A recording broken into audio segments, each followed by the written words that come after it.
Okay, so here, uh, today I got some bad news. A friend of mine who follows the channel and shall remain anonymous, not to any fault of his own, got some bad news on my friend's bike, who's in France now, Paris, or actually, I think he flew into Belgium. Anyway, he's in Europe, and unfortunately, his bike got damaged in transit through the airlines, through TSA when they inspected the bike. And we have the same case. And our case is actually quite good. Honestly, I think it's the best balance of the best balance of features of cases that are available today. And it's one of these things where the worst case happened. And it sucks. The only thing you can take away from this, and that's why I'm making this video, is what can you learn from this? And my friend shared with me how he thinks the bike got damaged in the case. It's because TSA, doing their job, unfortunately, really inspected the crap out of the bike and the contents, more importantly. And when they did so, they didn't put everything back together the way it should have been. And that's the risk of flying with a bike case, is that you are subject to inspection, and you are subject to someone who is in a hurry and doesn't know that the contents of the bike, of how valuable it is. Not so much the monetary cost, but the necessity of it and that value. And so when people watch my video, one of my last videos about packing, like, well, geez, why are you obsessing so much time about these details? Because of Exhibit A. That is why. This is why you have to pay attention to details, to make sure, not make sure, but to minimize the chance of something to go wrong. And nobody's fault either way. It's just friggin' sucks, man. Friggin' sucks. And so what I'm doing today is trying to goof-proof my case. And it's going to be tough, other than putting a bunch of piece of paper telling, like, do not take this off, or if you do, please hang it back here. I've flown with this before, never had a problem, but you never know. Like, you just get, we're on high alert. There's a lot of crap going on around the world, and a lot of potential for, shenanigans, to put it the least.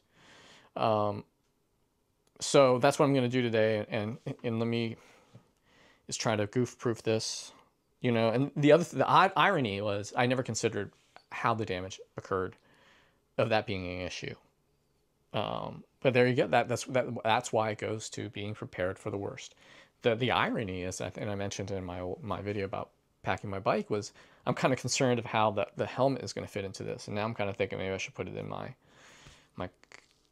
suitcase. But the problem is I got some heavy stuff in there, and that could crush the helmet. So, and putting it in my bike box, as long as they don't move shit around, it'll be fine. But that's not, that's not going to be the case.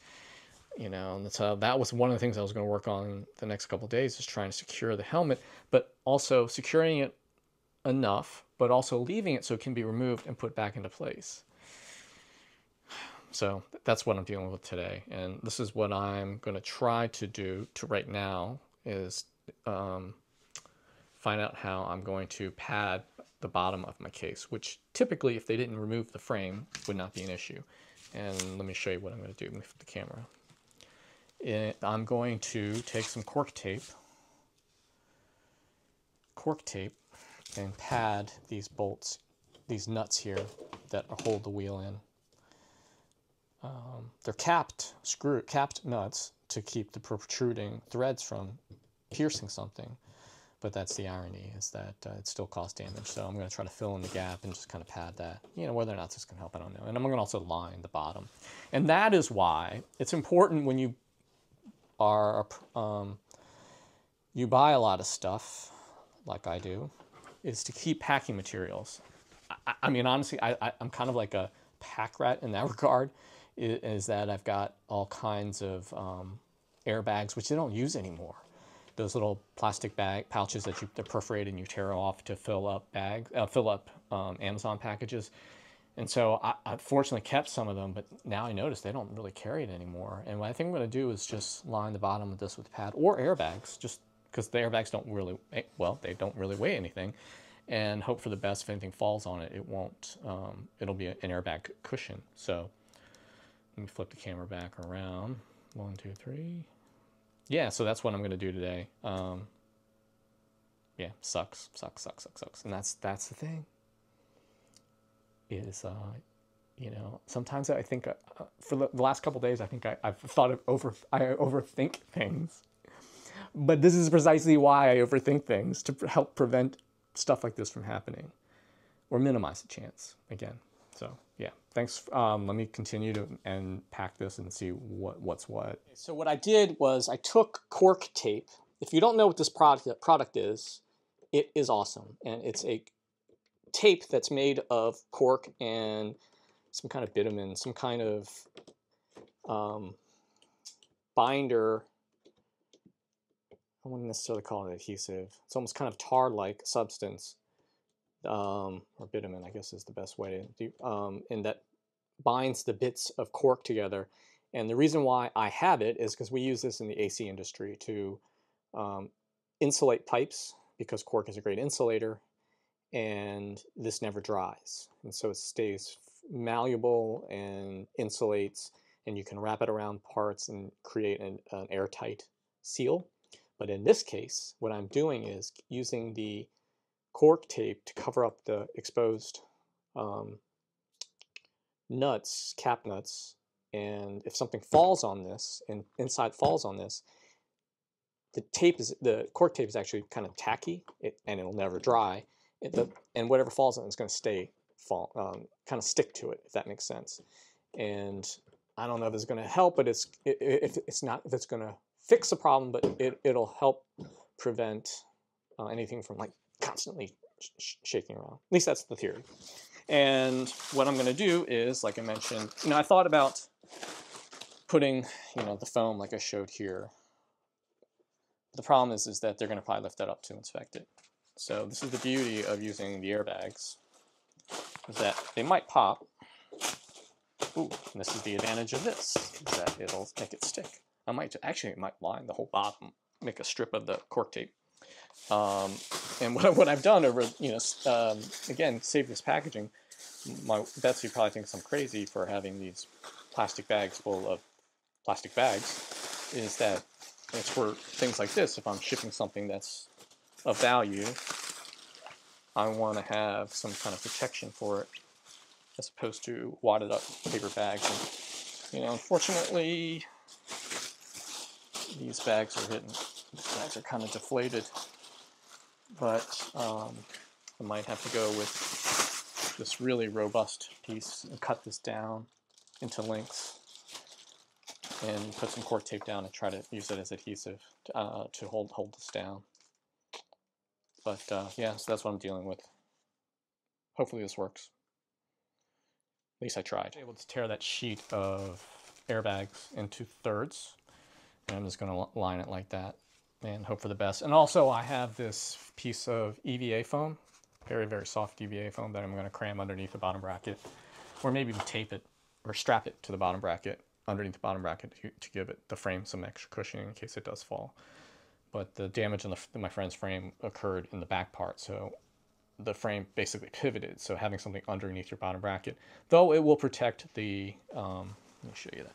Though it will protect, let me show you that. Though it will protect the bottom of the frame. Actually, that'll work. I'll do that. I will secure it that way. Ta-da! Yeah.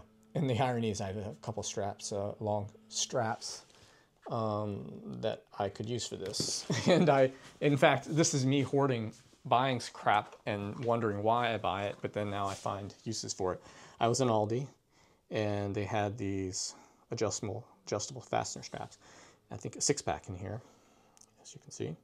I took three sets, and you can use it for things like this, camping mats, lashing straps, but I took 3, put them in my van, and now I think I might be not regretting my behavior where I buy crap that I think I don't need, because, let me set this up, I can't quite see.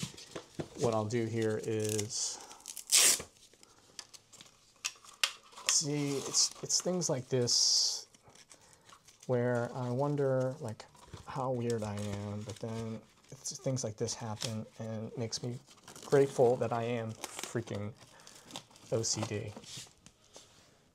And voila, that's like as perfect fit as you could find. I mean, this is crazy because, oh, actually these are oh, geez Louise, they're different sides. This is a great deal. This is why Aldi rocks, man. Yeah, so, wow, Will. See, it's things like this that reinforce this behavior of mine of hoarding things. These straps are really, really nice. You know, I saw them at the store. I'm like, man, dude, I could totally use those. But then I'm like, they're sitting in my garage. I'm like, what the hell am I going to use these for? And voila, it's like literally the correct width of the frame. And that ain't going anywhere unless TSA really wants to take that off. Yeah, I think that'll do it. And so what happens is with the case, if you watch my video, the case is designed to have the bike completely supported. To avoid this, as long as someone doesn't take the straps off the case, off the bike frame. And so one of the straps basically loop around the bottom here, and then the other one loops up here. And so the bike is basically in a suspension setup until you disconnect the straps and let it drop. So anyway.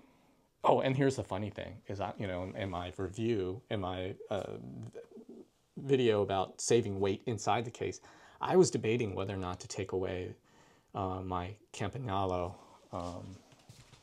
dropout savers, which are basically axles that came from my Ghibli discs, and they're leftover because I converted them to a different design, and use plastic instead. But now I realized the plastic was not secure, and the axles would be a much better